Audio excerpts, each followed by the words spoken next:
Sheridan, let's talk about this journey of infertility. I know that you've spoken about it extensively over the past years, but for those of you who aren't aware of your journey, how did you and your wife come to know that you weren't able to have children naturally? How did that journey start for you? Well, for us, it started with a conversation in the kitchen some years ago now, and Merrin walked into the kitchen and said, "Honey, I think it's time." And I said, "Time for what?" She said, "Time we started a family." I said, "What, right now? Fantastic, let's go."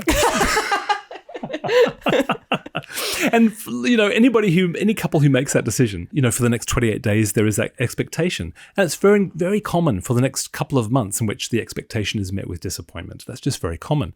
And then often after that, the third month, fourth month, expectation is met with excitement. Well, 9 months of expectation and disappointment, we decided to go and get some tests done. The tests revealed there was a problem on my side, and that without some sort of divine intervention or technological assistance, our dreamt of child would be hard to have. And we never knew that was the beginning of what would ultimately become a 10-year journey of trying all sorts of things. Not always consistently.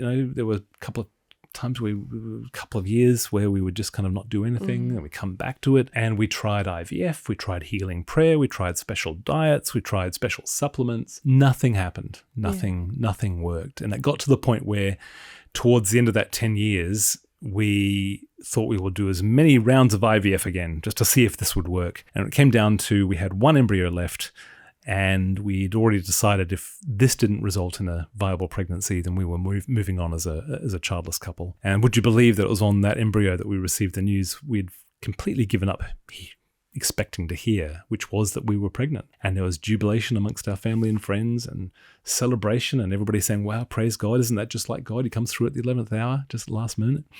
And then on Christmas Eve of all days, we received another phone call, and it was from the IVF clinic saying, "I'm so sorry, but you're not pregnant." The IVF drugs had created a gestational sac, but there was no baby in the sac, and the doctors had been fooled. And with that, Merrin put the phone down, curled up in a fetal position on our bed, and that's where our 10-year dream of having a child ended.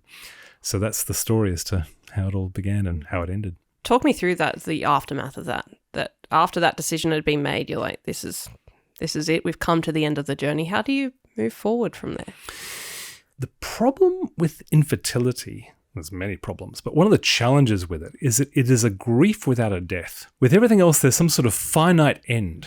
With infertility, it's not. It's what they call a floating grief. And so every 28 days, you've got it again, if you know what I mean. And if you don't actually draw a line and officially bring that journey to an end, or officially bring that dream, put the dream to death, if you like, actually bury it, it can be perpetually in the back of your mind. "Oh, I wonder whether we should start again. Maybe we should try adoption again."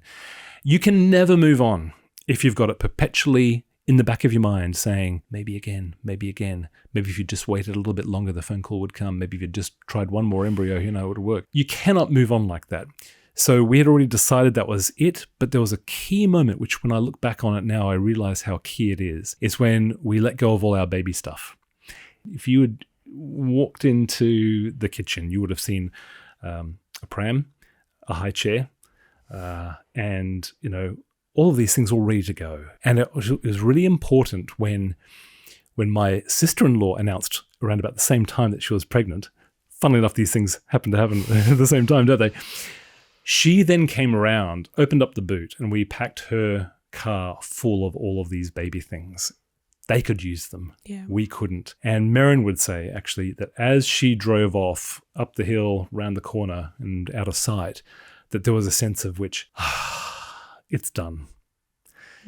Because if you hold on to those symbols, you're keeping it alive and you can never move on. And so I've had couples say to me, 5-6 years ago, we thought, well, yeah, we'll just be a childless couple, but it just keeps on coming back. And I say, did you ever officially mourn and grieve what you have given up? And they said, no, not really. And so one couple, I said, look, you really need to draw a line in the sand and actually together step over it. And they took me literally. They actually went down to the beach. They drew a line in the sand. They held hands this side. They prayed. They wept. They let go of everything that they were leaving, and they handed it over to God. And then they stepped over that line into their new life. And they said that was the moment when they could actually start grieving, so that they could then start moving on with their life. That's how you move on. Sheridan, let's talk about this book, this brand new book, Praying Through Infertility. Just so thrilled that it's out there in the world, because I read in the description that it's not advice, but it's accompaniment. And I love that phrase, accompaniment through the long, dark night that you're walking through. And it's not like you have just written this entirety yourself. It's stories of men and women who have walked through similar journeys. Has it been healing for you to connect with these people through writing this book and just knowing that you're not alone? It can be such an isolating experience. It's been a transformative journey. So Merrin and I shared our story in a book called Resurrection Year, which is now 10 years old. So when the publishers actually approached me about this idea of doing Praying Through Infertility, I kind of thought, you know what, I've kind of done that. I think we've done as much as we can share, and we've shared as much as we can share, and we've done as much as we can do. And then I remembered, you know what? Resurrection Year has connected me with people right around the world who I reckon with a bit of coaching have got some important stories to share and important lessons to pass on to other people. And when I realized this could be a collaborative project, that's when the light switched on that maybe this was my project to do. So 37 contributors from 10 different countries and multitude of different ethnicities and racial backgrounds. And because of that, they bring a nuance to this topic that I could never have brought myself. There's a Zimbabwean couple there that will talk not just about the pressure of their culture to have children, but the sense of stigma if you do not have children as a married couple. There is a sense in which you have been cursed by God. And they bring out some wonderful passages of scripture that prove that cannot be the case. Elizabeth and Zechariah. And it says that even though they were without children, they were righteous in the sight of God. Well, there you go. There goes that whole myth about you're struck down, you're cursed by God if you don't have children. There was a childless couple before they had John the Baptist, righteous in the sight of God. So it has been profound to bring the tribe together, who I've kind of gotten to know over the last 10 years, and say, let's do something together for the couple that's probably about 2 years into the journey now. They know the pain of it, and they know that maybe this is going to last longer than what we thought. It's not just maybe 3 months of difficulty, which a lot of couples go through. No, it's now a serious endeavor, and we've got some things that only we can share with them. And that's what has resulted in Praying Through Infertility. Oh, fantastic. Oh, so excited to read this book, and it will be available in the show notes on Sheridan's website. All of that you can check out after the episode as well. I'd love to know, Sheridan, just in general, how your infertility journey changed your relationship with those around you. Starting with your wife, Merrin, I can imagine that that's changed so much. How did it change your relationship with Merrin, whether it strengthened or just transformed in different ways? So I can now say that I know beyond theoretically, but experientially, why couples can split up going through infertility. Merrin and I, thankfully, were never at that stage. But for the first time ever, there were times where we would sit and talk something through, even pray something through, and come away on different sides of the page. That had never happened to us before.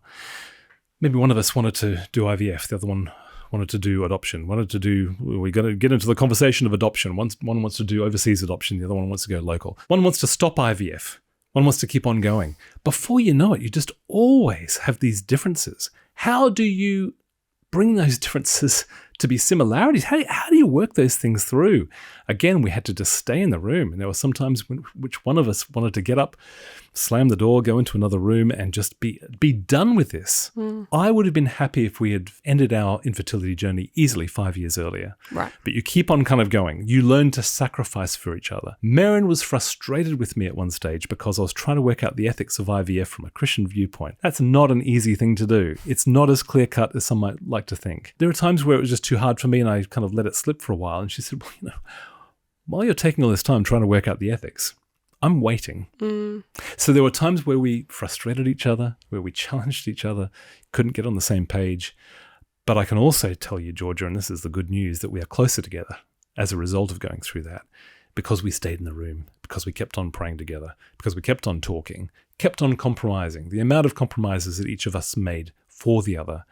I'm going to sacrifice this so that you can have a chance to see this. I'm going to sacrifice my will so that you have a chance to give this a go.